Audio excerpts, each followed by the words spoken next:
ഞാൻ ബോർഡിൽ ഒരു കാര്യം എഴുതിയിട്ടുണ്ട്. നിങ്ങൾ ചിലർ ഇത് 13 എന്ന് വായിച്ചിട്ടുണ്ടാവും, മറ്റു ചിലർ ഇതിനെ ബി എന്ന് വായിച്ചിട്ടുണ്ടാവും.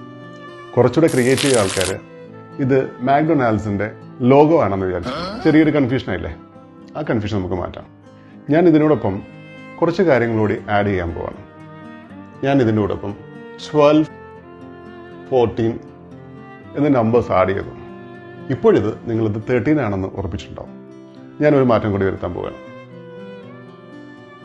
ഇതിൻ്റെ കൂടെ ഞാൻ എയും സിയും ആഡ് ചെയ്തു.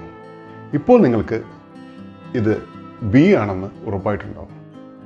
ഇതുപോലാണ് നമ്മൾ ആരോടൊപ്പമാണോ അതിൻ്റെ അനുസരിച്ചായിരിക്കും നമ്മളുടെ ഐഡൻറ്റിറ്റി ഉണ്ടാവുന്നത്.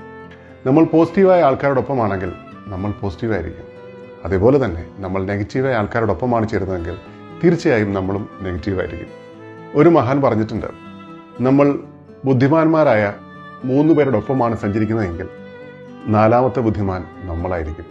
തിരിച്ച് മണ്ടന്മാരായ 3 പേരോടൊപ്പമാണ് നമ്മൾ സഞ്ചരിക്കുന്നതെങ്കിൽ 4ാമത്തെ മണ്ടൻ തീർച്ചയായും നമ്മൾ തന്നെയായിരിക്കും. നമ്മളുടെ സർക്കിൾ നമ്മളെപ്പോഴും വൈസായിട്ട് ചൂസ് ചെയ്യണം. Stay positive.